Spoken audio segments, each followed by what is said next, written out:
ano, né? E a gente acaba fazendo agora o nosso último webinar, tá? E é um tema que, para mim, eu julgo um dos temas mais relevantes hoje na cardiologia nuclear, na atualidade, né? A cardiologia nuclear já tem 50 anos, né, no início das primeiras imagens, né, Renata e Gustavo. As primeiras imagens são da década de 1970, né? Então a gente hoje já tem 50 anos, né? E desde então a cintilografia de perfusão miocárdica ela se estabeleceu como método de alta acurácia, reprodutivo, né, com alto poder diagnóstico e prognóstico, né? Ao longo de todos esses anos isso só foi ficando cada vez mais forte, né? E atualmente eu gosto muito de falar isso, que a gente está vivendo uma fase muito empolgante da especialidade, né? Com novos radiofármacos, novos aparelhos, e esses aparelhos eles permitem a obtenção agora de dados que antes a gente não tinha opção, né? Além da perfusão e da função ventricular, a gente consegue agora também associar aos exames da cintilografia dados de Scott cálcio coronariano e dados da reserva, que é o tema da aula de hoje, né? Que é a reserva de fluxo coronário, né? E eu acredito, eu não sei qual é a opinião de vocês, mas o ideal seria que realmente a gente tivesse os equipamentos de PET-CT, né, para fazer a reserva de fluxo coronariano, mas eu não vejo isso num curto nem médio prazo no Brasil, né, por causa da logística e por conta do preço dos radiofármacos e da produção. Então, hoje em dia, no Brasil, a gente tem, graças a Deus, a gente já tem na clínica há uns 10 anos, que é as gamma-câmaras com cristais CZT, que permitem que a gente faça a obtenção desses achados.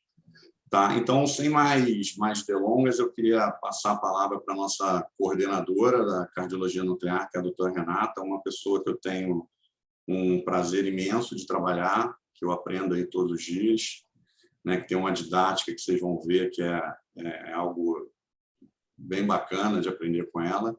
E, ao longo da apresentação dela, a gente também tem um outro colega hoje que tem uma experiência muito grande com imagem cardiovascular, e é um colega cardiologista que também transita muito bem na área da medicina nuclear, que é o Dr. Gustavo Gavina. Tá? É um prazer tê-los aqui. Obrigado por vocês terem aceitado o convite. Tá? Então, Renata, fica à vontade. Passo para você a palavra. Então, vamos lá. Bem, boa noite a todos. É um prazer estar aqui para a gente conversar um pouquinho sobre esse assunto. Então, como o Felipe já adiantou, a gente vai falar hoje sobre a avaliação da reserva de fluxo coronariano e ilustrar com alguns casos nossos da clínica. Tá?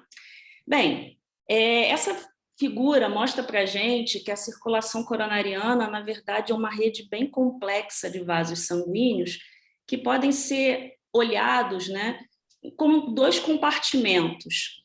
A gente tem à nossa esquerda o que a gente chama de macrocirculação, que são os vasos epicárdicos, que são vasos que a gente pode olhar, avaliar através de métodos de imagem anatômicos, e são os vasos chamados vasos de condutância ou de condução, que são os que levam o sangue, né, da aorta para o leito vascular. E à nossa direita, a gente tem um número muito superior, infinitamente superior, de pequenos vasos sanguíneos que representam a microcirculação, que são os vasos chamados vasos de resistência, que são os vasos que realmente fazem o equilíbrio dessa circulação coronariana, do fluxo coronariano, na tentativa de garantir que o miocárdio receba uma perfusão adequada. Então, é esse conjunto, né, complexo e sofisticado que mantém em condições fisiológicas e fisiopatológicas, dentro de certos limites, uma perfusão adequada, um fluxo sanguíneo adequado para o miocárdio, né? E esse fluxo sanguíneo coronariano, na verdade, ele é um produto, né, de um equilíbrio entre, por um lado, a pressão de perfusão, em que é representada por uma diferença de pressão entre a aorta e o ato direito, que é a pressão que empurra, né, o sangue para dentro da circulação coronariana. E, por outro lado, a gente tem a resistência coronariana, que é representada pelos pequenos vasos, por essa microcirculação, em diferentes níveis, né, desde pequenas artérias, arteríolas e até os capilares, miocárdicos que estão ali dentro, né, dentro do miocárdio, né, e que é esse equilíbrio entre esses dois lados é que mantém esse fluxo sanguíneo coronariano. E onde é que entra essa questão da reserva, né? O que é essa reserva de fluxo? Né, vamos olhar esses dois desenhos esquemáticos aqui, e bem à nossa extrema esquerda, a gente está representando aqui uma circulação, né, coronariana, um segmento coronariano fisiológico, funcionando fisiologicamente, em que a gente tem ali P representando essa pressão de perfusão, garantindo a entrada do fluxo para a circulação coronariana, e os níveis ali dos pequenos vasos, né, representando essa resistência que vai dando o equilíbrio desse fluxo, e garantindo em situações fisiológicas o fluxo normal para o miocárdio, e nesse fluxo, na verdade, a gente tem essas arteríolas em estado, né, de semicontração, elas ficam com os vasos mais contraídos, né, garantindo essa resistência. Só que em situações em que a gente vai ter obstrução, né, da circulação coronariana, que a gente está vendo à direita, a gente tem uma variação na pressão de perfusão, então uma redução da pressão de perfusão após a estenose, que faz com que essa microcirculação tenha que se vasodilatar para garantir que, no final das contas, chegue ao miocárdio um fluxo sanguíneo adequado, né? E essa capacidade de vasodilatação dessa microcirculação, que é o que a gente chama de reserva de fluxo. Essa capacidade de, sob situações, né, de estresse, seja ele físico, farmacológico, essa vasodilatação da microcirculação garante que a perfusão miocárdica esteja preservada até determinado limite em que se a gente exaurir essa reserva, não há uma capacidade além dela de vasodilatação que garanta essa perfusão.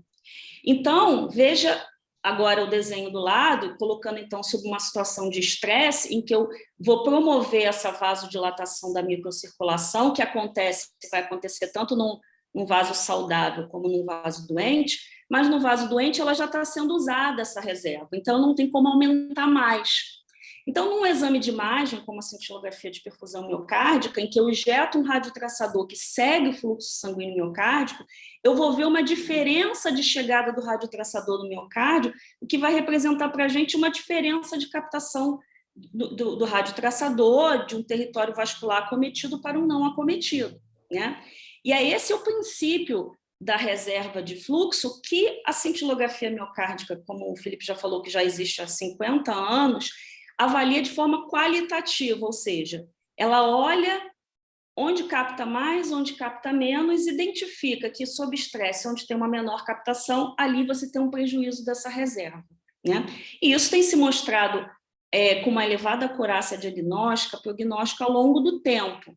Só que a gente também sabe que essa avaliação qualitativa, né, da quantidade de chegada do radiotraçador, que representa a chegada de fluxo sanguíneo, tem demonstrado algumas limitações em algumas situações clínicas. Por exemplo, em lesões intermediárias, obstruções, né, coronarianas intermediárias, em situações de lesões trivasculares, em que você tem uma semelhança de obstrução e de efeito hemodinâmico dos 3 territórios vasculares, em que eu posso acabar não vendo diferença significativa de captação entre os territórios, o que é conhecido aí como isquemia balanceada, né?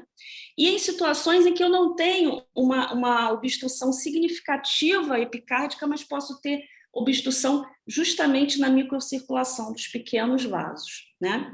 Então, além essa alteração da reserva de fluxo coronariano, ela pode acontecer nessa aterosclerose coronariana obstrutiva epicárdica, mas também em situações em que eu tenho alteração microvascular e em outras situações clínicas, como a vasculopatia inflamatória sistêmica, a vasculopatia associada a um enxerto, né, de transplante cardíaco, na microangiopatia diabética e na própria cardiomiopatia hipertrófica, em que ali o músculo hipertrofiado exerce pressão sobre os capilares, né, os pequenos capilares, e aumenta essa questão da resistência e não permite essa vasodilatação, não permite o uso adequado da reserva, né? E em algumas situações clínicas, eu posso, na cintilografia, né, de perfusão convencional, acabar não enxergando essa alteração da reserva, não enxergando a isquemia, porque essa avaliação qualitativa pode não ter sensibilidade suficiente para isso. Então, a gente precisaria avaliar essa reserva de fluxo de forma absoluta, olhando ali quantos ml por minuto eu tenho de sangue chegando em repouso e sob estresse, e avaliar se existe uma capacidade, né, dessa circulação coronariana de lançar a mão dessa reserva, né? Isso é importante porque a gente já sabe hoje em dia que não existe mais só o mecanismo da obstrução epicárdica, do vaso epicárdico, levando à isquemia miocárdica, mas cada vez mais o papel da microcirculação coronariana na isquemia e na doença coronária tem crescido, né? E justificando situações clínicas em que a gente tem angina sem doença angiograficamente significativa, em que a gente tem até infarto, né, com as chamadas coronárias normais, mas que, na verdade, você está diante de uma microcirculação doente, de um endotélio doente, que é incapaz, ou que já está usando a sua reserva vasodilatadora, ou a sua reserva não é capaz de ser utilizada por dano, né, endotelial. Então, hoje, quando a gente olha para a doença coronária, a gente olha agora além da obstrução coronariana epicárdica que a gente é capaz de enxergar numa angio-TC ou num cateterismo. A gente tem que ver hoje, enxergar como uma doença de todo esse território vascular, de toda essa circulação coronariana, né? E a reserva de fluxo entra justamente como um instrumento capaz de avaliar dessa forma mais global a circulação coronariana. Por quê? Porque quando a gente está avaliando a reserva de fluxo, a gente está avaliando tanto a lesão epicárdica dos grandes vasos, como também as lesões dos pequenos vasos, porque a gente é capaz de olhar todo esse sistema e todo esse fluxo desse sistema. E como é que o que é essa reserva? Então, ela é uma razão em que eu tenho, por um lado, a gente avalia o fluxo sanguíneo coronariano em repouso e avalia também o fluxo sanguíneo coronariano sob uma hiperemia máxima, que a gente chama através de um estresse vasodilatador, e a gente vai ver, então, essa diferença e ver se existe a capacidade dessa reserva coronariana. Tá? Bem, hoje o padrão ouro para avaliação de reserva é o PET, né? O Felipe já até falou. Por quê? Porque o PET tem uma tecnologia que tem uma resolução temporal capaz de fazer imagens em espaço de tempo muito curto, e tem radiotraçadores que têm uma dinâmica, né, de extração do miocárdio excelente. Veja aqui, a gente tem exemplificado aqui alguns radiotraçadores, a água marcada com oxigênio 15 tem uma extração proporcionalmente linear ao fluxo sanguíneo miocárdico, ou seja, o que eu vejo de água, essa água radioativa sendo captada pelo miocárdio é o que eu estou vendo realmente de fluxo sanguíneo. E a gente tem outro, fluorpiridaz, a amônia marcada com nitrogênio 13, o acetato. Então, são radiotraçadores que já têm mostrado eficácia em avaliar essa reserva de fluxo, né? Avaliar o fluxo sanguíneo miocárdico de forma absoluta e a reserva, né? Aqui também tem exemplificado, porque a gente tem outros métodos de imagem também nessa busca de avaliar a reserva, né? A gente tem a ressonância, a gente tem a própria tomografia. E a gente vê aqui, representado pela linha amarela e pela linha verde, a extração tanto do gadoline como dos agentes iodados, mostrando que é uma extração que não tem essa relação tão linear com o fluxo sanguíneo miocárdico, então eles podem subestimar essa avaliação. Então, o PET hoje se estabelece como o padrão ouro, né, para essa avaliação de reserva. E como é que a gente faz isso? Então, a gente faz uma injeção do radiotraçador de uma forma rápida e contínua e vai adquirindo simultaneamente a imagem no aparelho, né? E a gente vê, né, a chegada do radiotraçador no coração, aqui representando, a gente vê aqui já na cavidade, depois se distribuindo pelo miocárdio, né? Então, a gente vai justamente avaliando a chegada do fluxo sanguíneo no miocárdio.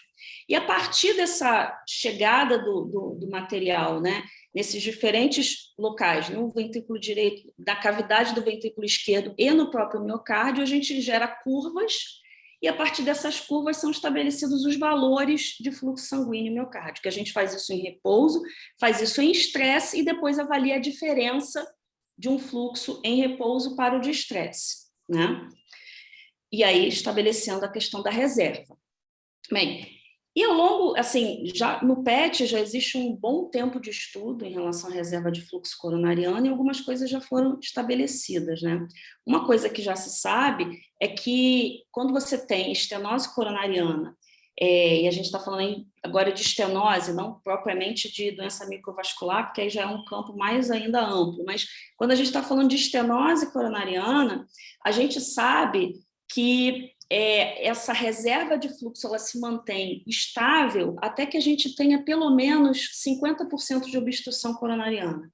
A partir daí, você começa a ter a redução da reserva, a redução da diferença entre o fluxo em repouso e sob estresse, que é representado aqui por essas duas curvas, né?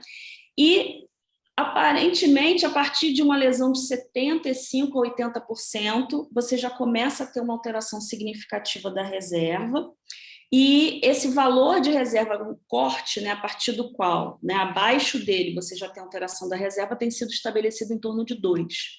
Então, a reserva de fluxo abaixo de 2, no PET, é que já é o cutoff para dizer que você tem uma reserva alterada. Tá?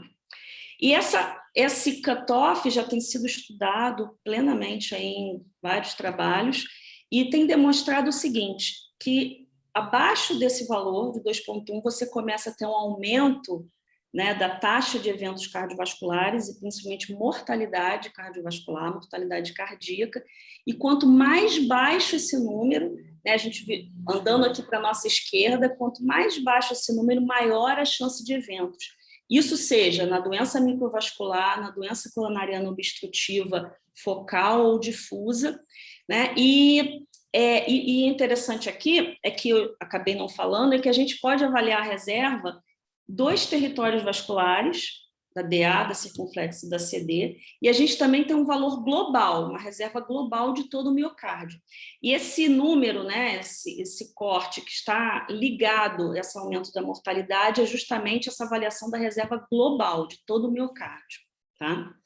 Então, quanto menor a reserva global, maior a possibilidade de morte cardiovascular, ou seja, de evento duro, né? Então, é uma associação importante com o prognóstico.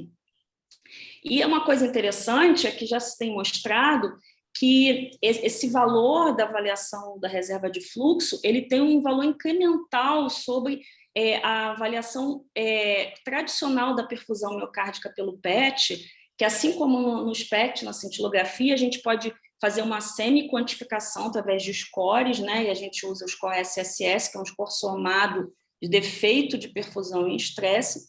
E o que esse gráfico mostra para a gente? Que mesmo, por exemplo, em SSS abaixo de 4, que seria uma isquemia muito pequena, a alteração da reserva de fluxo, e quanto mais escuro aí o nosso retângulo, maior a alteração da reserva, ele soma risco de evento. Ou seja, mesmo quando tem isquemia pequena, mas tem uma reserva global alterada, eu coloco esse paciente no maior risco de evento cardiovascular. E o outro lado também é verdade, mesmo em pacientes com muita isquemia, quanto mais alterada a reserva dele, eu cada vez vou estratificando esse paciente como de maior risco, né? Então, assim, essas informações da avaliação da reserva têm trazido, assim, um novo olhar nessa estratificação de risco dos pacientes nesse âmbito da doença coronária. Só que aí, como o Felipe já adiantou, a gente não tem o PET aqui no Brasil. Como é que a gente faz, né? A gente tem essa ferramenta linda, maravilhosa, que dá tanta informação, mas não está disponível para a gente.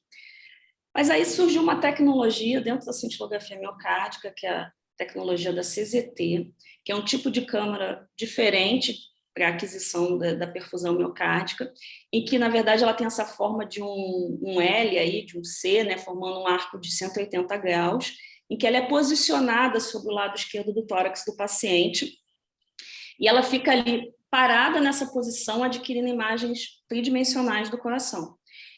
Isso é diferente da cintilografia convencional, de um aparelho de uma câmara convencional, em que o aparelho tem um único detector que vai rodando em torno do tórax do paciente, ou seja, vai adquirindo imagens em steps. Aqui na CZT, a gente, em vez de ter um detector, você tem pequenos detectores ao longo desse L que adquirem ao mesmo tempo a imagem do coração. Isso, então, permite que a gente possa adquirir ao mesmo tempo, um olhar de vários ângulos do coração. Então, possibilitando fazer essa imagem dinâmica, essa imagem que eu posso injetar o radiotraçador e adquirir em tempo real ali a chegada do radiotraçador no coração. Então, essa tecnologia permitiu, então, que agora a gente pudesse passar, né, ter essa possibilidade de fazer essa avaliação de reserva também através da cintilografia miocárdica. E, assim, alguns trabalhos já têm comparado, né, a acurácia diagnóstica da CZT com o PET. O PET vai sempre permanecer como padrão ouro, mas alguns trabalhos têm demonstrado uma acurácia muito semelhante, uma relação, esse primeiro gráfico aqui mostra para a gente, né, uma relação muito boa, né, uma correlação muito boa, quase linear, né, entre a CZT e o PET. E esse trabalho aqui, que é um trabalho que estabeleceu um corte, né, de avaliação de reserva na CZT de 2,1, ou seja, abaixo de 2,1, como um número já alterado, né, da avaliação de reserva pela CZT, mostrando uma acurácia diagnóstica de 96%, muito próximo, muito semelhante ao PET. Né? Esse achado ele não se reproduz igualmente em todos os trabalhos, porque depende também do radiotraçador que está sendo usado para comparar. Esse aqui é muito interessante porque ele usou justamente a água, que é o melhor radiotraçador para avaliar. Então, por isso que ele tem um peso importante, os achados desse trabalho têm um peso importante na validação do CZT. Bem, e aí agora a gente já tem trabalhos, né, usando o CZT nessa avaliação da reserva. Esse aqui é um trabalho interessante, que eles pegaram pacientes já com doença coronariana conhecida e dividiram em dois grupos, aqueles com estenose acima de 75% e aqueles com estenose acima de 50%, ou seja, com lesões intermediárias.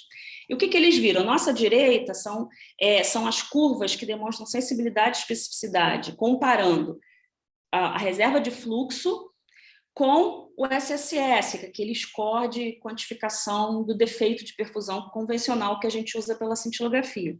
E eles não viram muita diferença. O que isso quer dizer? Quando eu tenho uma lesão coronariana mais grave, não existe uma diferença significativa no diagnóstico da isquemia entre a reserva de fluxo e a perfusão convencional, porque não vai ter muita diferença ali. O paciente que tem uma lesão grave, angiograficamente grave, tem isquemia pela perfusão, vai ter alteração da reserva. Agora, por outro lado, os pacientes que têm lesão intermediária, se viu, né, é o nosso gráfico da esquerda, mostrando que as curvas de sensibilidade e especificidade da reserva de fluxo são bem mais elevadas, mostrando um aumento de sensibilidade na detecção da isquemia nas lesões intermediárias em relação à cintilografia convencional. Né? Então, mostrando aí uma aplicação dessa avaliação da reserva nesse cenário de pacientes com lesões intermediárias. Esse outro trabalho já avaliou pacientes já multivasculares, aqueles avaliou mais pacientes univasculares, esse aqui pacientes multivasculares, e procuraram comparar com o FFR. O FFR é a avaliação fracionada de fluxo de forma invasiva através do CAT, né, em que se avalia a diferença de pressão antes da lesão, né, da estenose e após a estenose, e avalia, então, pela diferença de pressão translesão, né, o significado hemodinâmico dessa lesão, e ele tem sido usado, né, como um instrumento para indicar ou não revascularização miocárdica em pacientes, principalmente com lesão intermediária. Né? Então, esse trabalho comparou pacientes multivasculares, a reserva de fluxo pelo CZT com o FFR.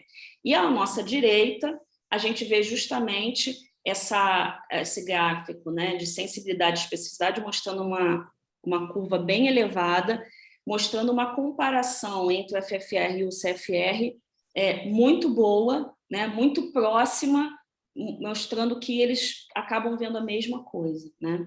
E do lado esquerdo, eles compararam novamente com defeito de perfusão pela cintilografia. E a gente tem ali uma curva tracejada, que é o chamado TPD, que é uma forma também de quantificação de isquemia, mostrando que uma curva mais baixa em relação à curva preenchida ali, que é a reserva de fluxo, mostrando que a reserva de fluxo foi capaz de mostrar mais isquemia do que a quantificação convencional em pacientes multivasculares. Tá? E esse outro trabalho, ele foi interessante que ele fez, além da reserva de fluxo, o score de cálcio nos pacientes. E eles viram o seguinte, nesse grupo de pacientes que eles estudaram, que eles encontraram alteração de reserva de fluxo em qualquer score de cálcio acima de 0. Ou seja, a gente já sabe que a presença de cálcio é um marcador de doença coronariana, e ele agora está se mostrando como marcador de doença coronária microvascular, mostrando que a presença de cálcio na coronária é um indício de que eu posso estar diante de um paciente que já tem uma reserva de fluxo alterada, e isso altera, a gente já sabe, o prognóstico desse paciente, né? Então, isso também é uma informação bastante interessante, né? Bem, tendo falado isso tudo, né, que eu falei já bastante, vamos já mostrar um caso que a gente tem aqui da clínica, tá? Para a gente ilustrar tudo que a gente falou até agora. Então, é um homem de 71 anos, que no momento é um paciente assintomático, ativo, anda de bicicleta, faz o sua hortinha e tal. É um hipertenso diabético, que vem tratado plenamente com beta-bloqueador, estatina, antiplaquetário, IECA, usa também antiglicêmico. Então, um paciente plenamente tratado aí e com sua glicemia controlada, seu colesterol e tal, mas que tem previamente um CAT em 2017, que foi identificado uma lesão de 70% numa marginal, uma marginal expressiva, uma marginal importante, e que ele, a princípio, teria feito esse CAT porque ele já tinha um exame antigo mostrando uma isquemia miocárdica. E nessa ocasião, eles só viram essa única lesão na marginal e optaram por fazer o FFR durante o CAT. Esse FFR teve um valor de 0,83 e é considerado normal acima de 0,8. Então, ou seja, um FFR considerado normal.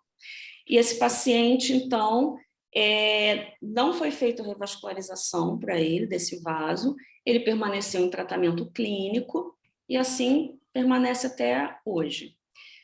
Aí agora, 4 anos depois, ele está sintomático, tudo tocando a vida dele, a médica, para fazer, né, uma avaliação, um segmento dele, pediu uma nova cintilografia miocárdica, que ele fez em outubro, e que foi sugestiva de uma isquemia na parede inferolateral, considerada de leve a moderada.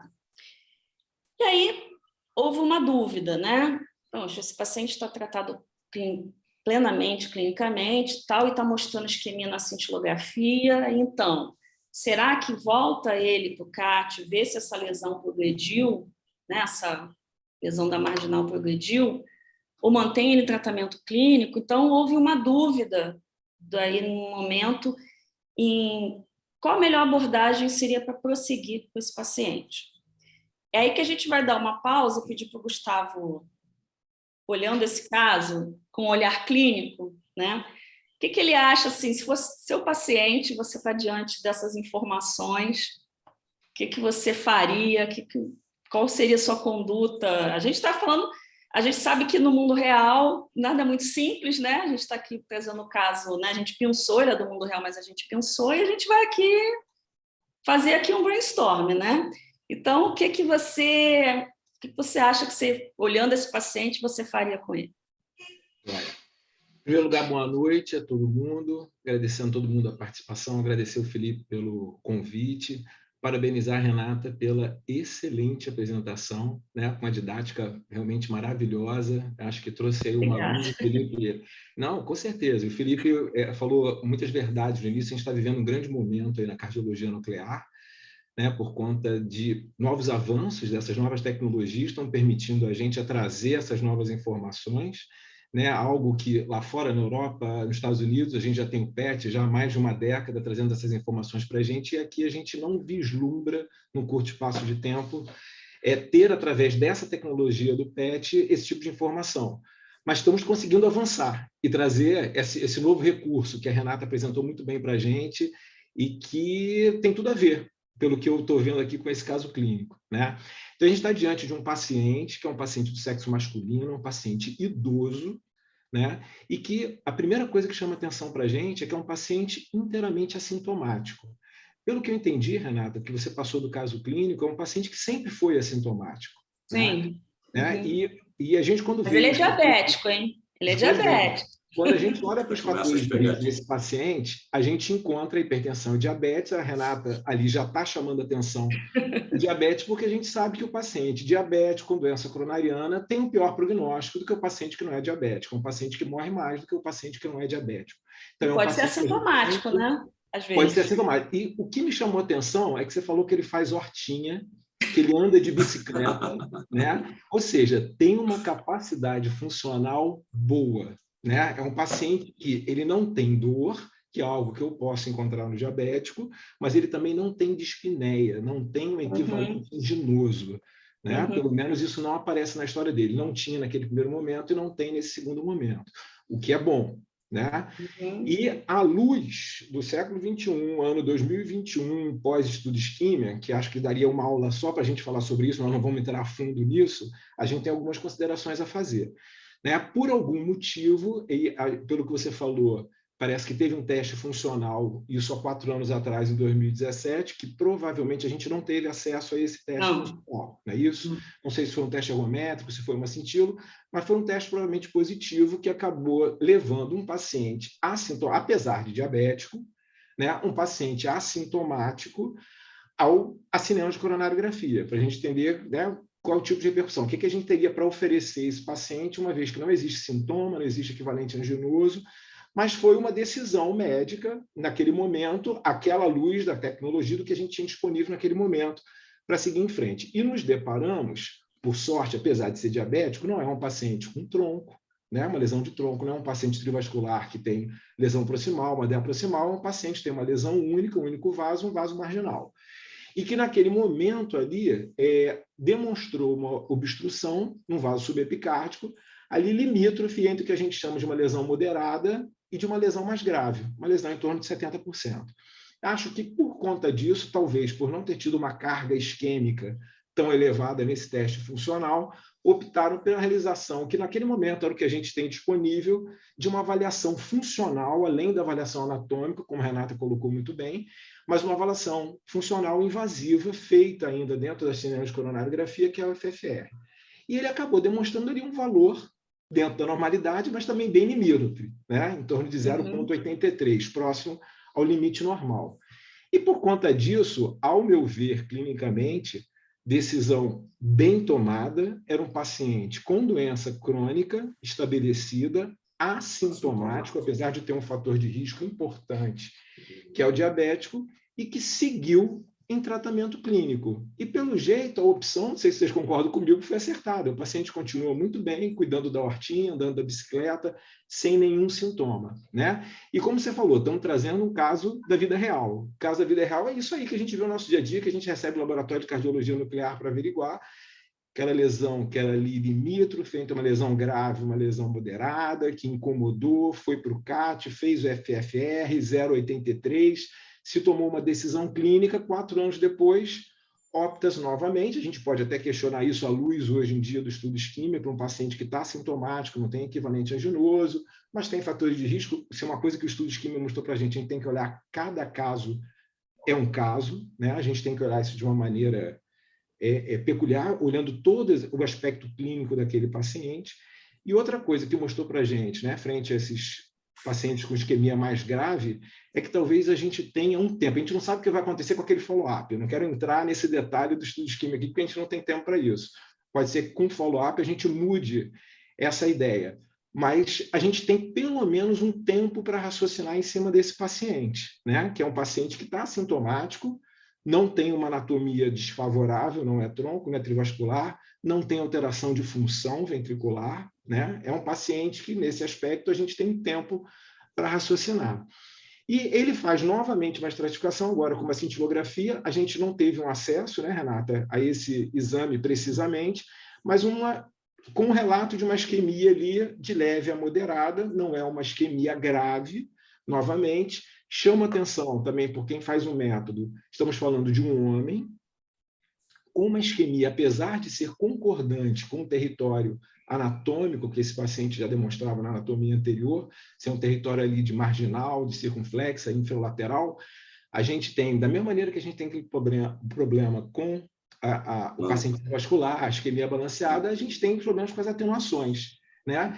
Então, será que essa isquemia, que foi considerada leve moderada, que não é grave, será o quanto a gente tem de um padrão de atenuação associado a essa imagem também, que traga para a gente maior tranquilidade ainda num paciente com uma carga ainda isquêmica menor ainda do que uma isquemia leve ou moderada, e que pode estar aí dentro desse contexto. Então, olhando para esse contexto, apesar do diabético, volto a falar, um paciente que está assintomático, não tem disfunção ventricular, tinha uma anatomia que não era tão desfavorável, eu não levaria esse paciente novamente para cinema de coronariografia, porque é um paciente que tem uma grande chance de seguir em tratamento clínico, isso de acordo com todos os guidelines, os novos estudos, à luz do estudo isquemia, e seguir e acompanhamento clínico. A gente nota que ele é um paciente, eu não sei se você tem esses dados, Renata, mas ele está beta-bloqueado, ele está com medicação hipertensiva, deve estar com duplo produto controlado, está tratando dislipidemia, né, com 2 drogas, é um diabético. Você tem esses dados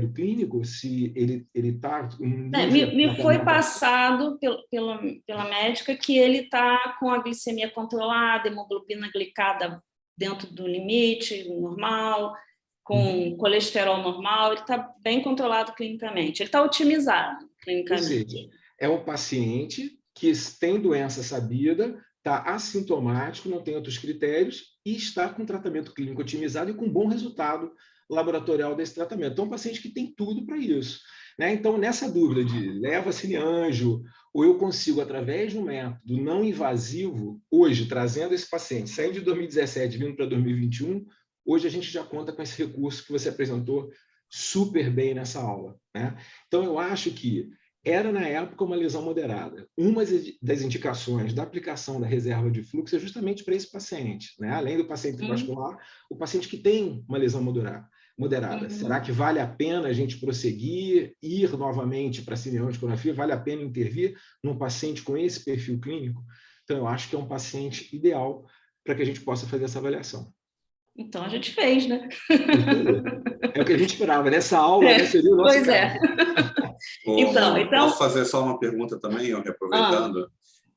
Nesse caso aí, vocês acham que teria espaço? Porque ele fez uma cintilografia, né? A gente pode questionar, o Gavino já colocou muito bem, essa questão de ser homem, né? De repente deve ter algum componente, pode ser que tenha algum componente de atenuação, mas assim, vamos confiar no laudo, né? Você acha que, tudo bem, eu entendo que o tratamento dele muito provavelmente vai ser um tratamento clínico, né? Ele é assintomático, mas tem a questão do diabetes também que a Renata está trazendo. Então, você acha que uma angiotensina de coronária, só para poder entender um pouquinho melhor dessa lesão, que é um método não invasivo, ou você, na verdade, acha que nem isso valeria a pena fazer? Eu acho que nesse momento não. Eu acho que a angiotomografia seria para o momento lá inicial dele. Né? Não esse agora acho que não agrega valor. Estabelecida. Eu acho também que não agregaria valor. Nem para avaliar se essa lesão porque, progrediu. Assim, na verdade, você já sabe que ele tem uma lesão coronária. Né? A dúvida aí é justamente se progrediu e vale a pena angioplastar ou você vai manter em tratamento clínico. Exatamente. Acho que a dúvida foi gerada porque ele está com o tratamento clínico otimizado e, apesar disso, mostrou isquemia. Essa foi a dúvida. Esse é um né? Que levou a um questionamento, né? Que levou a um questionamento de será que vale a pena, então, rever a anatomia pensando em revascularizar, né, esse paciente? Então, eu acho que a questão girou em torno disso, né? Tipo, não tem mais o que otimizar clinicamente e ele tem isquemia. Acho que essa foi a dúvida, né? E chamando a atenção que, assim, no caso, tem a isquemia, mas foi uma isquemia leve a moderada num território que é possível a gente ter um certo grau de atenuação e poder ser uma isquemia, inclusive, até menor do que a gente está vendo. Sim, exatamente. Então, essa foi a dúvida. Será que não é tanto isquemia assim, mesmo sendo leve a moderada? Né? Então, o que pode ajudar a gente a tentar achar um caminho? Então, aí foi aí que ele fez, ele refez a cintilografia com a gente, com a avaliação de reserva de fluxo. Lembrando que a avaliação de reserva, além de avaliar a reserva em si, avaliar aquelas curvas, quantos ml por minuto de sangue está chegando e tal, a gente também tem as imagens de perfusão, como tem convencionalmente. Tá? Então, ele tem a imagem de perfusão aqui de estresse e repouso, que a gente considerou normal. Já pela imagem da perfusão, a gente já deu esse exame como um exame normal, com uma discreta atenuação na parede inferior, que, por ser homem, a gente já sabe que a gente pode ter. Então, que a gente já considerou ele como não isquêmico pela perfusão. Mas, lembrando que ele é um coronariopata, diabético, pode ter doença microvascular e tal, ainda assim a reserva de fluxo poderia somar informação, né? Também a gente tem pelo gated uma função ventricular normal, uma contratilidade normal, valores de fração de ejeção, volumes, então também uma função ventricular preservada. E aí vem a avaliação da reserva. Então, essa é a foto, vamos dizer assim, que chega quando a gente tem a avaliação da reserva. Então, embaixo aqui, a gente tem aquelas curvas, como a gente mostrou, as curvas geradas pelo repouso, né? Que a gente injeta o radiotraçador, vê chegando no coração sem nenhum estímulo, né? E depois, em cima, as curvas geradas sob o estímulo vasodilatador com dipiridamol. Tá? Lembrando que só dá para fazer avaliação de reserva com estresse farmacológico, não tem como a gente fazer com estresse físico, porque a aquisição é em tempo real, a gente injeta e adquire ao mesmo tempo. Então, não tem como fazer na esteira isso. E aí a gente tem aqui, em cima, os valores. Então, a gente tem os valores por território vascular, DA, CX, CD e o total. A gente tem um fluxo em estresse, em repouso. Geralmente, um fluxo em repouso, ele vai no máximo a 1, né? Está em torno de 0,8, isso é um normal, tá? Então, não passa de 1, geralmente. E aí, a gente tem o valor do estresse, e aí, do lado, no extrema-direita, o valor da reserva. Então, ele tem a reserva de todos os territórios vasculares acima daquele corte de 2,1, né, que a gente falou que é o que é usado para CZT. Inclusive, bem acima, 3,25 para DA, 3,75 para CX, 5,22 para CD e o total de 3,87. Então, assim, à luz do que tudo que a gente viu até agora, né, a gente tem que esse paciente tem uma reserva de fluxo coronariano preservado em todos os territórios, considerando que é um paciente que está tratado clinicamente, então que esse tratamento clínico está sendo eficaz para manter essa reserva, né? E que ele tem uma reserva global acima de 2,1, o que coloca esse paciente num baixo risco de evento coronariano. Uma das coisas mais importantes da avaliação da reserva, que todos os trabalhos mostram, é o elevado valor preditivo negativo. O que isso significa? Sendo normal, a chance de evento do paciente é muito, muito baixa. Então, que dá uma segurança, uma tranquilidade que a gente está diante de um paciente com baixo risco de evento, né? Então, diante de tudo que a gente já falou sobre esse paciente, diante desses resultados, né, o que foi optado? Continuar no tratamento clínico, como ele já vinha, não voltar ele para intervenção e manter ele do jeito que está. Aí a gente pode questionar, a ultrascintilografia errou e tal, isso aí, né, não está no nosso mérito, não foi a gente que fez, mas a gente tem que considerar, existe a questão da possibilidade da atenuação, que é sempre um viés, né, que reduz a especificidade do método, e que, inclusive, nesse caso, a reserva de fluxo ajuda a melhorar essa especificidade, essa avaliação, né? Então, esse caso, assim, é um caso em que a reserva foi normal, para mostrar para a gente a importância da reserva normal no cenário clínico do cotidiano, né? De pacientes que a gente está aí lidando com esses dilemas de o que fazer com uma lesão coronariana, né? Sim. E é interessante... Desculpa te interromper, mas acho até interessante que a gente tem aquilo do paciente diabético ser um marcador aí de doença de não tanta saúde vascular, né?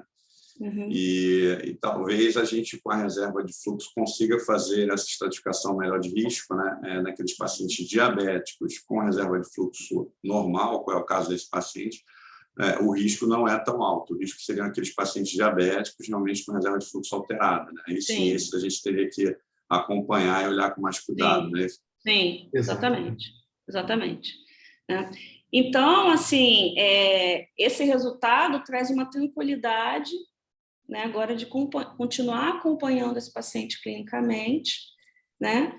E esse eu acho que é, como falei, o maior poder, na verdade, da reserva de fluxo, né? Esse alto valor preditivo negativo, né?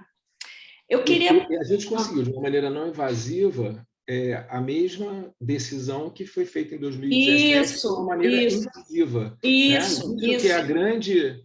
É o grande boom dessa história, né? Então, aí eu queria falar um pouco sobre essa questão. Tem uma pergunta aqui, gente. Eu não vou segurar vocês só para poder, né, fazer a pergunta. Pode ser? Para não deixar passar nenhuma pergunta aí da Tem alguma audiência. pergunta aí para a gente? Tem. O doutor Rafael Silva Cortes fez a seguinte pergunta. Qual marcador geralmente é usado na cintilografia com avaliação de reserva coronariana? A cintilografia com rubídio é superior às demais? Então, você quer responder? Em relação à reserva, o rubídio ele é um radiotraçador de PET, né? Mas entre os radiotraçadores de PET, ele é vamos dizer assim, menor extração. Né? Exatamente, um de menor extração, e ele é considerado assim, ele não é o padrão ouro, né? Ele não é o melhor, nem para avaliação de perfusão, nem para avaliação de reserva, né? No mundo real, né, a água marcada com oxigênio 15, ela não dá para ser feita na prática, porque a minha vida do radiotraçador é ultra curta. Então, você não tem como ter esse radiotraçador, você tem que ter ele sendo produzido e injetado ao mesmo tempo, é quase isso. Né? Você tem que ter um ciclotrão que produz o radiotraçador dentro do hospital, do lado da medicina nuclear, você pega o radiotraçador, injeta e tal. Isso é uma estrutura inviável, assim, só existe praticamente em universidades, centros de pesquisa e tal. O que é mais usado, assim, no cotidiano, nos lugares que fazem PET, né, para avaliação miocárdica, é a amônia. A amônia marcada com nitrogênio 13, que tem uma extração bem semelhante da água e tem uma acurácia diagnóstica muito elevada, já comprovadamente elevada. O rubídio é bom? É bom. Não é tão bom quanto eles, né? Se a gente pudesse ter rubídio aqui no Brasil, seria bom? Seria bom. Né? A gente até já teve, o rubídio é mais fácil de ter na clínica, né? Um gerador extremamente caro. Gerador. É um gerador, mas que é muito caro, né? E acaba não sendo muito custo efetivo. Agora, assim, pelos resultados que a gente já tem tido com o CZT, apesar de, na verdade, a experiência do CZT ela é mais inicial comparada com o que a gente tem do PET, né? A gente ainda não tem todo o corpo de evidência do PET, mas pela experiência que a gente tem do CZT, o CZT promete, né, ser um substituto bem interessante, com uma acurácia muito boa para que a gente possa usar na prática clínica e não tendo PET, a gente usar com tranquilidade, né? Não sei se eu respondi. Então, respondeu, foi até ótimo ele colocar essa pergunta, porque a gente tem a oportunidade de falar que hoje o mundo real para o Brasil, né, para que a gente consiga obter essas informações, sem dúvida nenhuma, no curto e no médio prazo, na minha opinião, as gama-câmeras com cristais CZT, né, porque a logística e o valor para fazer isso com PET-CT é muito alto. Né, então, a gente está aí no caminho certo. Isso.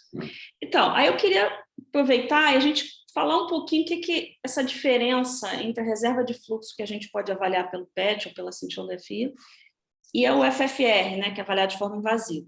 Na verdade, o que é o FFR? É uma avaliação de diferença de pressão translesão. Né? Então, eles pegam um vaso epicárdico, medem a pressão antes, que seria considerada a pressão na aorta, e mede a pressão depois. Em situações que você não tem limitação ao fluxo, você vai ter uma relação 1 para 1, você não tem diferença, né? Da pressão de perfusão antes da lesão, ou antes de um segmento ou após um segmento epicárdico. À medida em que você vai tendo uma lesão hemodinamicamente significativa, você reduz a pressão pós-lesão, né? Então, você vai dar uma diferença de pressão antes e após a lesão, que é isso que é medido.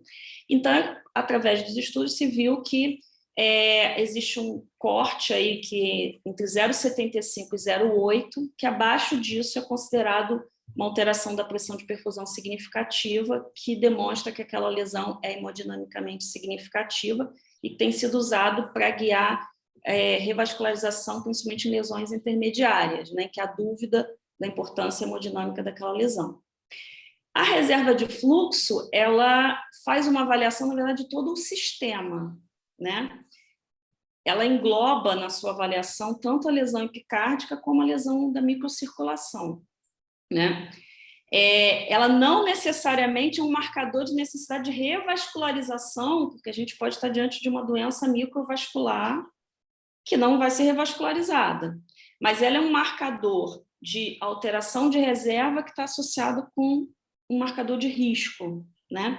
E que em situações em que você tem uma lesão epicárdica significativa, né, que você tem a lesão obstrutiva, ela então vai se correlacionar com uma necessidade de revascularização, né?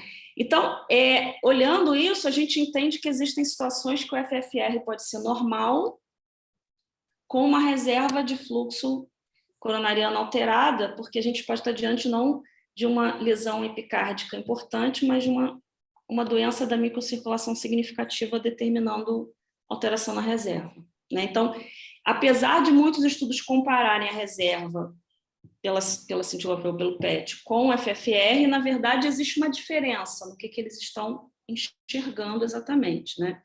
E a partir disso, eu gosto muito desse gráfico porque a gente pode usar os valores dos dois métodos para a gente raciocinar, né? Então, vamos olhar ali, a gente tem aqui no eixo X o FFR, no eixo Y o CFR, né? Então, quando eu tenho um FFR acima de 0,8 e um CFR acima de 2, no caso a gente está considerando o valor que o PET estabelece, a gente tem concordância que é normal nos dois métodos, ótimo, o paciente não tem alteração de reserva, bom prognóstico, maravilha. Quando eu tenho os dois alterados, ou seja, a reserva de fluxo abaixo de 2, e aí um corte do FFR abaixo de 0,75, ele é concordantemente anormal. Tem um paciente que concordantemente tem alteração de reserva, pior prognóstico e tal. É interessante olhar que no FFR existe uma chamada zona cinzenta entre 0,75 e 0,8, que existe um pouquinho de discordância entre os trabalhos da importância. Se der 0,78, existe ainda assim, um pouco de discordância se isso é hemodinamicamente importante ou não, se revasculariza ou não. Então, existe ali que talvez nessa zona cinzenta o CFR possa ajudar a esclarecer, né? Bem, e se eu tenho uma reserva de fluxo alterado com FFR normal? É erro do CFR? Não necessariamente. Eu posso estar diante de um paciente que tem uma doença microvascular que predomina no cenário clínico dele, tá? E não uma doença pontual epicárdica, né, significativa.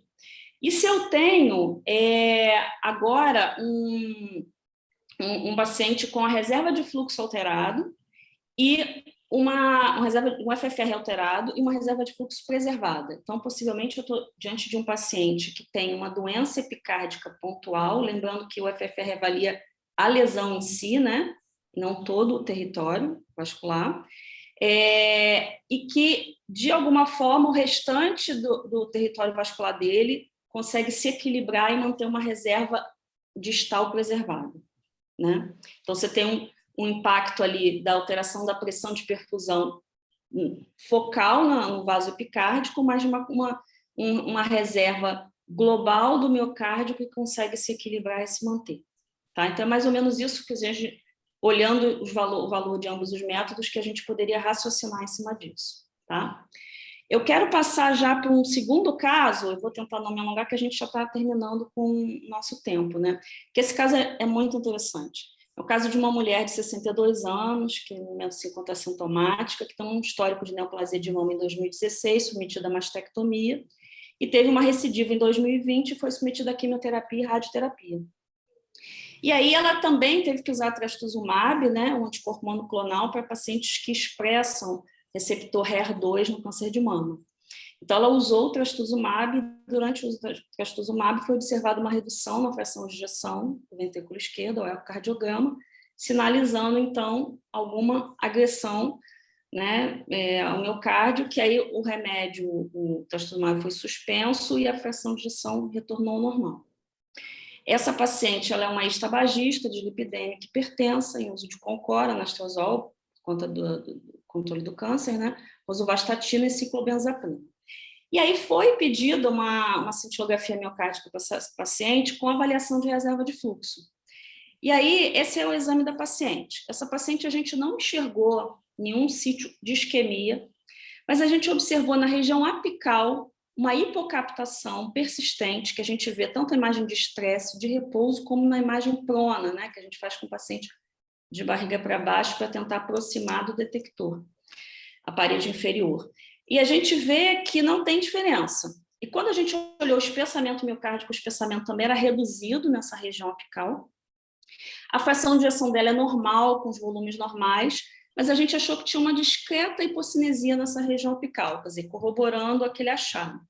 Então, a gente considerou que essa paciente é uma paciente que tinha uma pequena área sugestiva de fibrose. Fibrose de origem aterosclerótica, coronariana, fibrose por conta de dano, né, tecidual, cardiotoxicidade, miocardite. A gente não tem como fazer essa discriminação dessa forma. Já que ela não é isquêmica, a gente não viu isquemia, mas a gente viu um pequeno defeito persistente sugestivo de fibrose. E foi feita a avaliação de reserva de fluxo para essa paciente. E o que a gente vê nessa avaliação de reserva? A gente vê que, na verdade, em todos os territórios vasculares, a paciente tem uma reserva reduzida. Vejam na extrema-direita os valores da reserva, né? 1,10, tanto para DA como para CX, 1,33 para CD, e um global de 1,16. É uma reserva não só alterada, como bem baixa, né? Os trabalhos dizem que, pelo menos quando a gente considera no valor do PET, uma reserva abaixo de 1,5 está associada com um risco aumentado de evento, né? Então, esse caso é uma paciente em que ela tem uma suspeita de uma cardiotoxicidade relacionada à droga, né?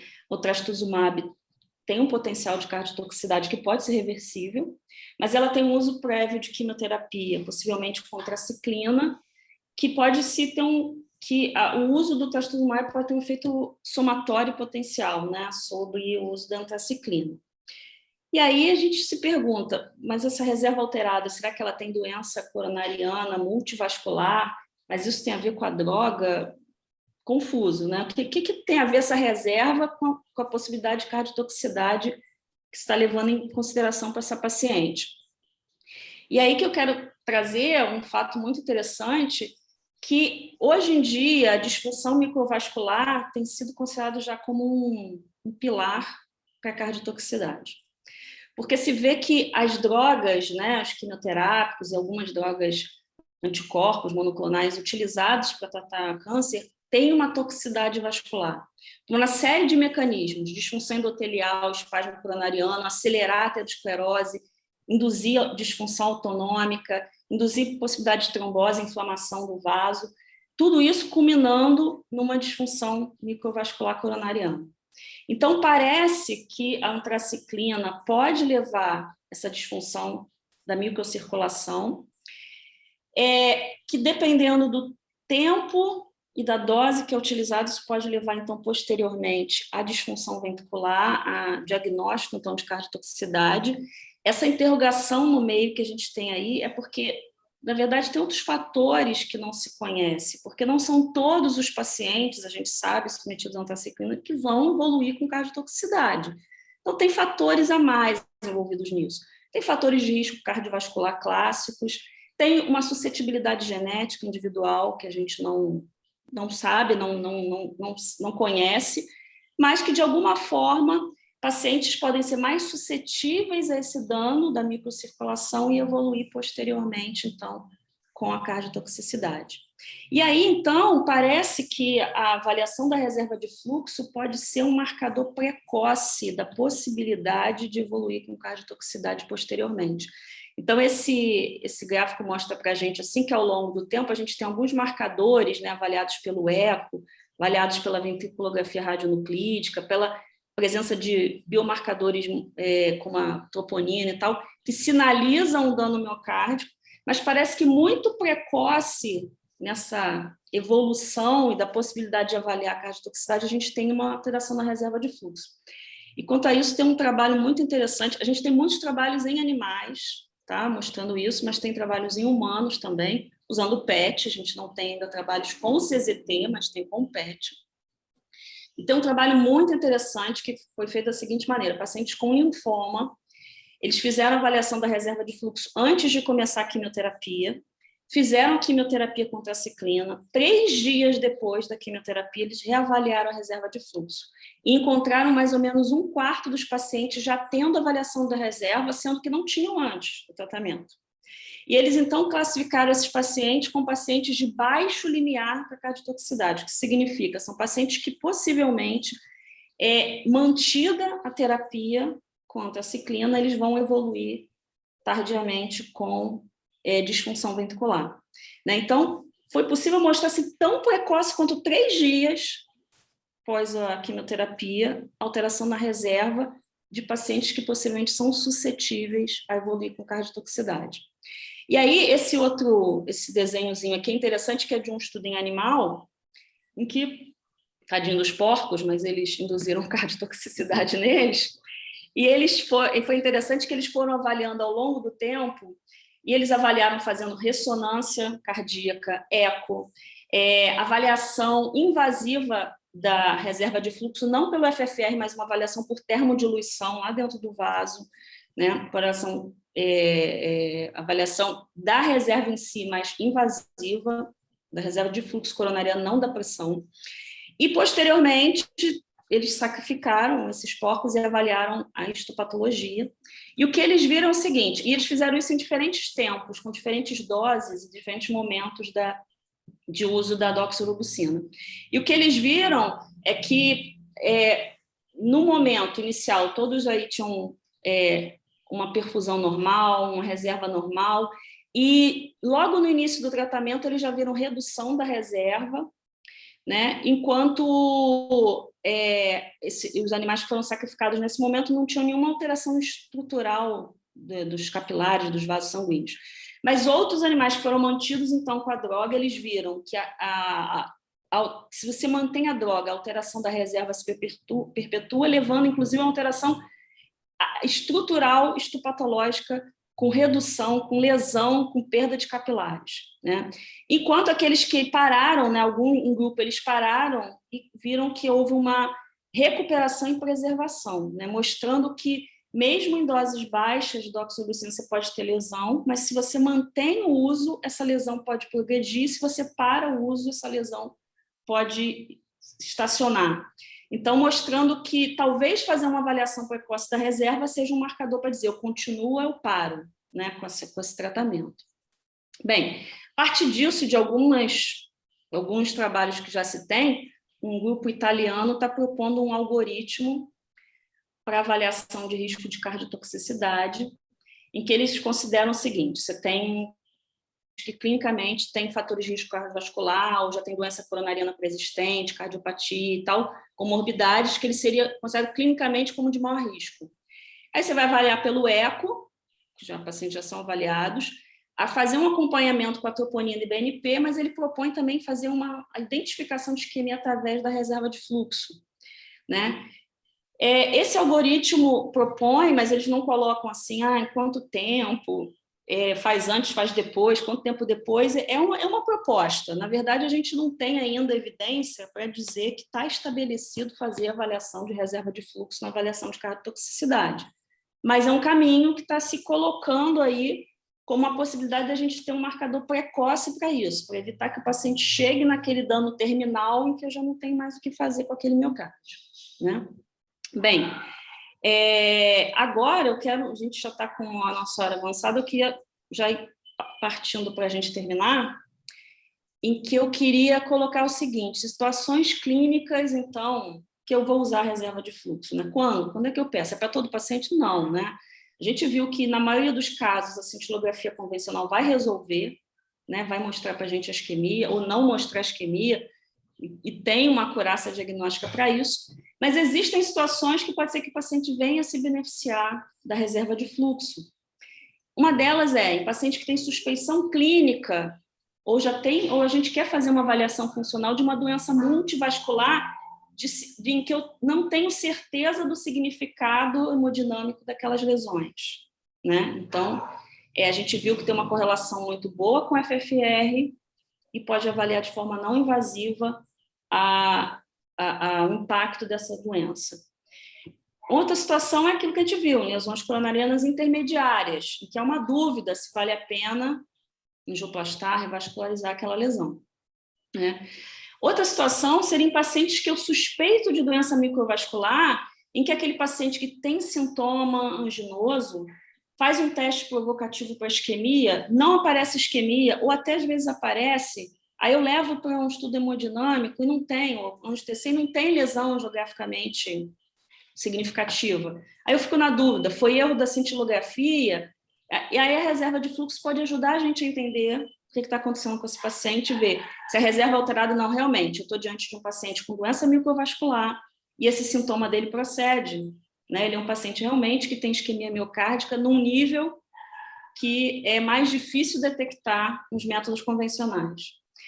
Outra situação que a gente não tem aqui na prática, né, mas que tem sido utilizada, é para avaliação da vasculopatia de enxerto do transplante, que essa pós-transplante cardíaco, se tem como se fosse uma rejeição crônica, que o paciente vai tendo uma vasculopatia coronariana, que é diferente da aterosclerose convencional, mas que leva o paciente a ter isquemia e aumenta a mortalidade, né? Então, a reserva de fluxo pode avaliar, pode enxergar essa vasculopatia precocemente. E outra coisa que a gente está questionando, primeiro, não existe guideline ainda para CFR, né? Mas existem algumas orientações, principalmente Sociedade Americana de Cardiologia Nuclear, que coloca essas outras indicações que eu coloquei. Eu estou trazendo aqui, questionando se a gente pode incluir nessa avaliação essa questão da cardiotoxicidade, já que a gente já tem algumas evidências apontando para isso, né? E para terminar, o último slide é o seguinte, e aí? O que eu faço diante de um resultado de um CFR, né? De uma reserva de fluxo coronariano? Então, trouxe aqui essa proposta aqui desse algoritmo. Nossa direita, a reserva é preservada? Sim, está normal, está acima dos valores normais? Maravilha. É pouco provável que esse paciente tenha uma obstrução coronariana de alto risco, né? Sabendo que o valor preditivo negativo é alto. Então, o paciente tem bom prognóstico, vamos aí acompanhar clinicamente esse paciente, vida que segue. Por outro lado, né, nossa esquerda, a reserva é preservada? Não, ele tem alteração na reserva de fluxo. Eu tenho dois caminhos. Eu posso conhecer a anatomia coronariana desse paciente, né, e avaliar se ele tem uma obstrução coronariana significativa, eu posso considerar, então, a possibilidade de revascularizar esse paciente. Lembrando que nem sempre isso é mandatório, né? Existe sempre um espaço para o tratamento clínico, e eu vou considerar a revascularização diante ali do meu paciente, com o paciente que eu tenho na mão. Agora, se eu tenho uma reserva de fluxo alterado e não tenho uma obstrução angiograficamente significativa de alto risco, eu tenho que seguir por esse GDMT que está aqui. O que é GDMT? É uma sigla que esse artigo propõe, que é o tratamento médico dirigido por guideline. O que ele quer dizer com isso? Eu pegar os guidelines, ver todos os alvos terapêuticos que existem para, de forma agressivamente terapêutica, tentar botar esse paciente no colesterol mais baixo, na glicose mais controlada, fazendo atividade física, perder peso, que a gente sabe que é difícil, né? Mas que seria a única opção para esse paciente, porque ele tem uma doença coronariana significativa, com alteração da reserva, que a gente sabe que piora o prognóstico, mas eu não tenho o que angioplastar ou que ponte botar. Então, eu tenho que investir pesadamente num tratamento clínico para esse paciente para tentar reduzir o risco de evento para ele através do tratamento clínico, né? Então, seria mais ou menos isso que a gente tenta raciocinar a partir das informações do CFR, né? Esse é o meu último slide. Eu não sei se o Felipe e o Gustavo querem fazer alguma consideração, se tem alguém querendo fazer alguma pergunta que a gente possa falar. Eu sei que a gente já passou um pouquinho do nosso tempo, mas talvez a gente possa gastar uns poucos minutinhos para a gente concluir. Não, vamos sim. Acho que tem coisa interessante para a gente conversar ainda. Inclusive, Renata, o doutor Rodrigo Lima, ele entrou aqui e fez eu acho que foi, inclusive, o médico assistente desse caso o paciente da cardiotoxicidade. Eu queria que ele pudesse falar, não sei se tem como, né, Felipe? Eu posso dar a palavra para ele, sim. Deixa eu entrar aqui. Eu convidei ele, eu agradeço por ele estar participando com a gente. Queria que ele falasse dessa paciente, da experiência dele com esses casos. É só ele agora desbloquear o áudio dele que ele teria condição. Primeiro, eu te agradecer a presença. O caso para a gente foi muito interessante. A gente está numa curva de aprendizado, né, com essas novas tecnologias. Eu estou achando um barato a cintilografia de perfusão miocárdica agora, porque antes a gente tinha alguns dados que já eram muito relevantes, mas agora é muito bacana quando a gente acha nos pacientes de risco mais baixo, de fazer um score de cálcio associado, dar isso como um dado adicional no exame, até para entender se os colegas médicos assistentes vão querer esse tipo de informação com o tempo, porque para a gente faz sentido, né? E em alguns casos específicos também, seria interessante também que os colegas avaliassem, porque eles seriam os melhores para definir se faz sentido pedir a reserva de fluxo coronariano nos pacientes. E é muito bom, porque eu tenho a percepção que a gente não vai ter mais aquele problema. Eu lembro quando eu estava andando pelo hospital, de vez em quando chegava um colega, porque sempre lembra do laudo que você errou, né? Mas nunca do laudo que você acertou. Né? E aí falava, poxa, Felipe, aquele laudo da cintilografia veio normal, e olha aqui, o paciente tem uma anatomia de alto risco. Né? Infelizmente, a cintilografia de perfusão, em raríssimos casos, né? A gente sabe que isso pode acontecer. E a percepção que eu tenho é que, com todas essas ferramentas agora, você mesmo colocou que o valor preditivo negativo da reserva de fluxo coronariano é altíssimo para você excluir doença de alto risco, doença anatômica de alto risco. Eu tenho a percepção que, quando a gente, com todas essas ferramentas, a gente vai conseguir entregar um laudo muito mais robusto, né? E um laudo com muito mais informação, rico de informação para os colegas. Tá, eu queria passar a palavra para o Rodrigo. Rodrigo, fica à vontade, é um prazer tê-lo conosco aqui. Oi, Felipe, boa noite, muito obrigado. Gostaria de agradecer o convite da doutora Renata. Gostaria também já de desejar um Feliz Natal a todos, aí, um Feliz Ano Novo. Eu também. Obrigado. Hein? Falar sobre o caso, né? Esse caso é bem interessante mesmo. Quando chegou o valor dessa reserva de fluxo coronariano, eu fiquei bem assustado, porque eu faço eco e faço também reserva de fluxo coronariano ao eco, e quando chegou para mim, eu fiquei muito assustado, né? E geralmente a gente faz speckle track, é um ecocardiograma desses pacientes com cardiotoxicidade, e a gente faz principalmente visando no speckle track, e vocês conhecem a técnica, e a gente faz vislumbrando, na verdade, procurar sinais de doença microvascular, de disfunção precoce, e em conjunto com o pessoal lá do Einstein, do Sírio-Libanês, né, a gente visa buscar sinais através do speckle tracking, principalmente do strain circunferencial, sinais de disfunção subclínica precoce.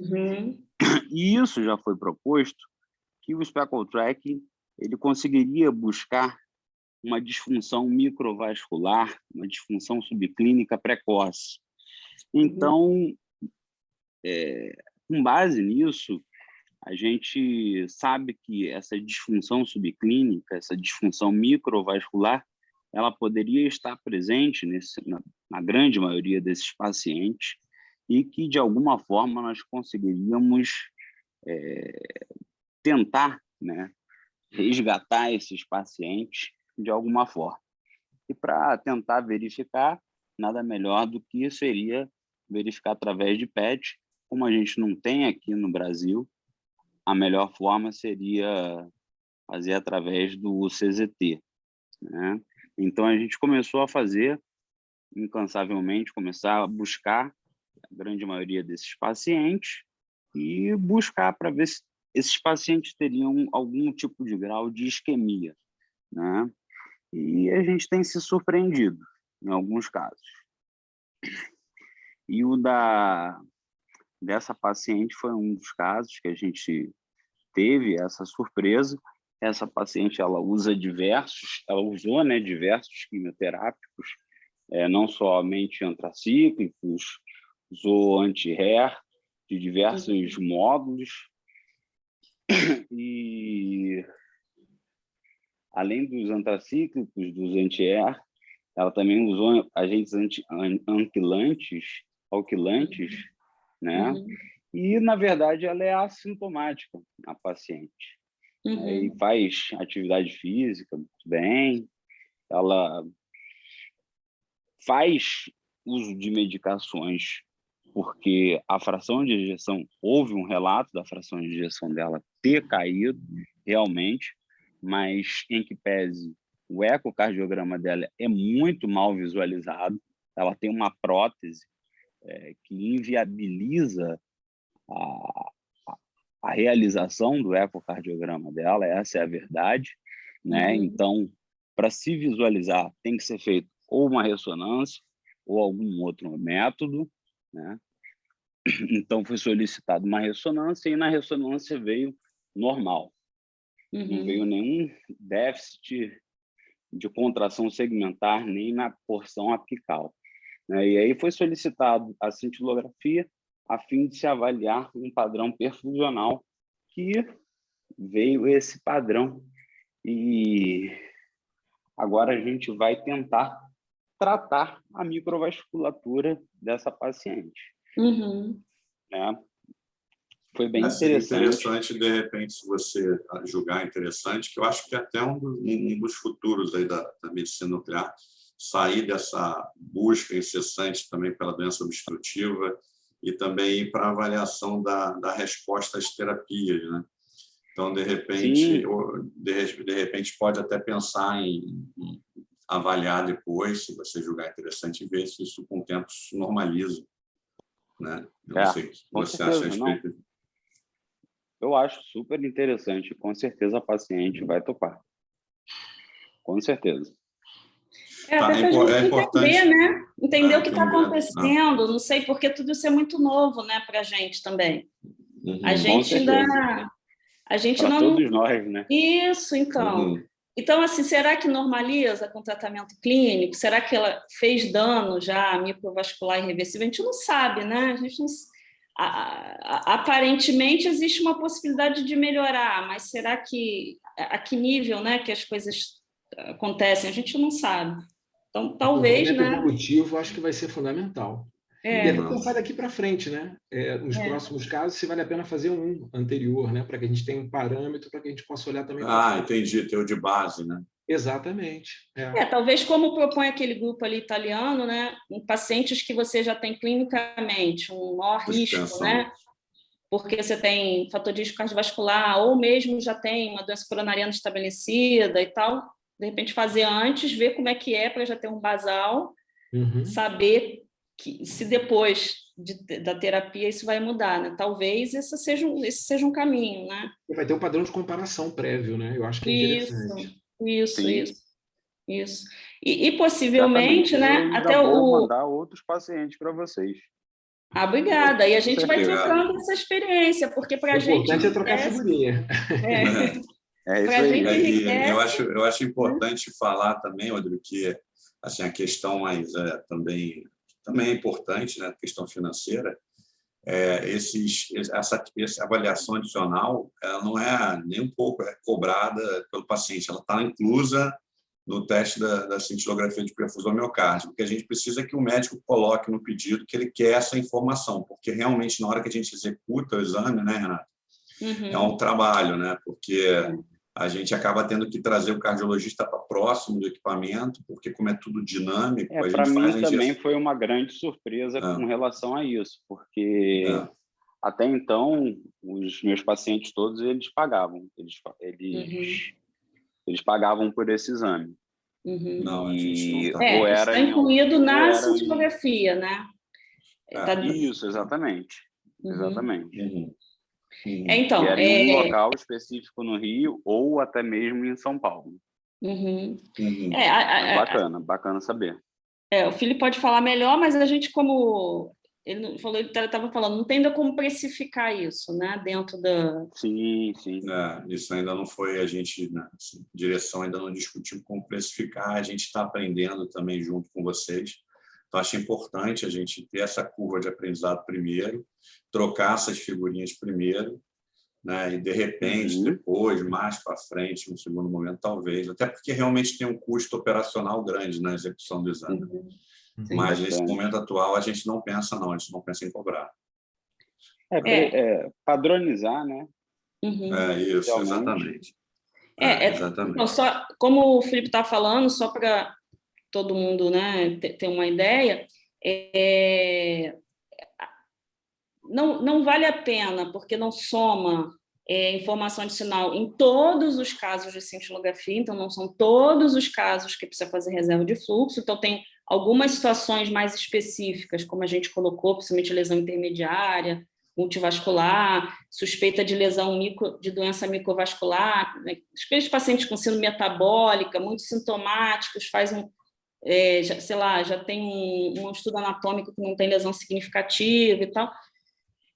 Porque não acrescenta em todos os outros casos, né? Não vai acrescentar, porque a cintilografia convencional já tem seu valor estabelecido, e operacionalmente esse exame ele é mais complexo de ser feito. Então, ele demanda mais do serviço, porque, como o Felipe falou, a gente tem que... bomba de infusão, enfermeira na sala, médico e tal, injeta e tal, gasta tempo, um tempo de Mas está aquisição. sendo mó barato. Um tempo de mais aquisição artesanal, longo. né, Renata? Oi? É mais artesanal, né? Isso. E depois a fase Renata, do estresse, cardiologista faz de piridamol com o aparelho no peito dele. O que você acha? Geralmente a cintilografia de perfusão ela entra num contexto de estratificação em pacientes de risco já mais intermediário alto, né? A impressão que eu tenho diante de tudo isso que a gente tem disponível hoje, que é um barato trabalhar com cardiologia nuclear e aprender também muito com vocês, é essa questão de repente, um paciente com risco um pouco mais baixo, a gente quer que ele corra na esteira, né? Fazer um bom teste ergométrico. Aí você já não consegue fazer a reserva. Então, você vai ter um bom teste ergométrico e, de repente, um score de cálcio coronariano, porque isso muitas vezes ajuda na interpretação do laudo e detecta a doença subclínica que a cintila não vê. Né? E já nos outros pacientes, principalmente naqueles multiarteriais, onde muitas vezes a cintila ela detecta a doença, mas ela não detecta na extensão que poderia detectar, né? O CFR possa ajudar muito. E a gente tem visto uma mudança, né, que a gente já discutiu sobre isso, a mudança epidemiológica da doença coronariana, né?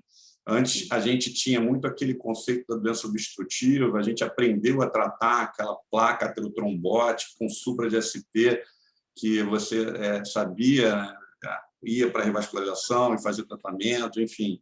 E agora, o que eu tenho percebido é uma mudança para uma doença, uma saúde vascular, uma doença mesmo microvascular.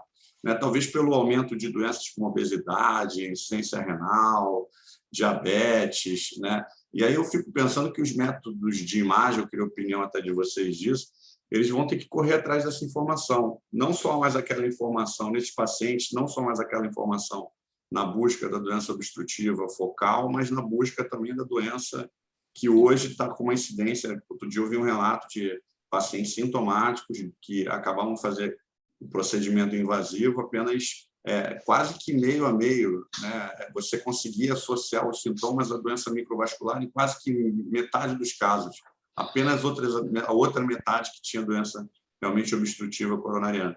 Então, é uma nova, uma mudança epidemiológica da doença e no qual os métodos vão ter que se adaptar. E aí eu acho que a reserva entra muito bem. De repente, nesses pacientes de risco, mas com essas síndromes metabólicas que estão cada vez mais evidentes, aí vale a pena lançar a mão da reserva e o teste farmacológico. O que vocês acham? Não, sim, vou deixar o Gustavo falar, mas antes eu só queria falar uma coisa que eu acho importante, né? Desculpa, eu vou fugir ligeiramente do que você perguntou, lembrando que isso está bem reforçado até no documento que tem da Sociedade Americana de Cardiologia Nuclear, dizendo que o CFR ele não é aplicável, não tem um valor aplicável, reconhecido em pacientes já revascularizados, só para lembrar isso. Ele tem esse papel, esse perfil no diagnóstico do paciente não revascularizado, porque quando você mexe na árvore coronariana, você já muda tudo, né? Seja de forma cirúrgica ou percutânea. Então, assim, a princípio, ele não está aplicável. O paciente já revascularizou, eu quero saber se a reserva ficou alterada, está normal. Com a revascularização cirúrgica ou percutânea, você perde um pouco esse parâmetro. Então, só para lembrar isso, acho que é importante falar. Vou deixar o Gustavo falar. Não, eu concordo, é isso mesmo. Eu acho, inclusive, até chamando a atenção, eu cheguei a mencionar que a gente hoje está muito em voga, a gente falar em doença coronariana crônica, no grande estudo que é o ISQUIMIA, chamando a atenção que, se eu não me engano, posso estar errado na porcentagem, mas 15% dos pacientes que inicialmente entraram e que apresentavam um critério de isquemia significativa, maior que 10%, acabaram saindo e sendo excluídos porque não tinham lesão na angio-TC, que foi o divisor de água e que levaria esse paciente para ser o paciente de um dos dois grupos, tratamento, controle clínico ou não, mostrando que... Será que não era doença, né? Será que não era doença vascular, não era doença microvascular que estava envolvida nesse... Porque a gente pode saber que pode ter alteração, pode não ter, né? E de alteração de perfusional na cintilografia, a gente pode ter esse paciente com doença microvascular mostrando alteração perfusional e não mostrando alteração perfusional, né? Então, o Felipe falou muito bem ali da estratificação, quando esse paciente vem para cintilo, preferencialmente fazer a prova de esforço, porque o outro grupo que vai se beneficiar muito disso é o trivascular, foi o que o Felipe falou. Todo mundo se lembra da imagem que você, né, do paciente que era normal e que tinha uma doença extensa e que foge para a gente sabe, e eu acho que quando a gente faz o método, a gente sabe quais são os problemas que nós temos no método, e você explicou muito bem desde o início, né, que a gente depende dessa avaliação diferencial, e quando a gente está mediante um trivascular, a gente muitas vezes pode perder essa informação. Mas se é um paciente que tem dor importante, faz uma isquemia importante nos primeiros minutos de um teste ergométrico, faz com dor, é aquele paciente que você olha, você estressando o paciente, como cardiologista, vai olhar a imagem, você vê, esse paciente vai ter uma área isquêmica enorme, e de repente você se depara com um paciente com uma imagem absolutamente normal, que é o que a gente vai ligar para o médico e vai dizer, olha, o comportamento clínico desse paciente sugere uma isquemia balanceada. E para esse paciente, sem sombra de dúvida, CFR vai ser, como você falou, não é para todo mundo, é para esse grupo de pacientes especificamente, que eu acho que vai acrescentar em valor prognóstico, valor diagnóstico e valor prognóstico, né? E o tratamento isso vai ter uma influência grande em como você vai tratar esse paciente lá para frente. Porque o microvascular ele vai depender de um tratamento clínico, como você botou aqui no último slide, otimizado pelos guidelines. Essa sigla de GDLT que a gente se pergunta, mas é incrível, é isso aí que a gente tem que ver. E eu acho que os métodos, como o Felipe falou, estão partindo para isso. A gente está olhando além do que a gente via há uma década atrás, né? E está todo mundo correndo para ver isso aí, porque isso vai fazer uma diferença naquele grupo de pacientes que a gente não conseguia muito bem explicar a evolução e por que estava acontecendo. Né? Maravilha. Gente, geralmente eu acabo sempre muito pontual. Hoje a gente... pontual, só que hoje o assunto é tão empolgante que a gente vai levando, mas infelizmente o nosso tempo acabou. Né?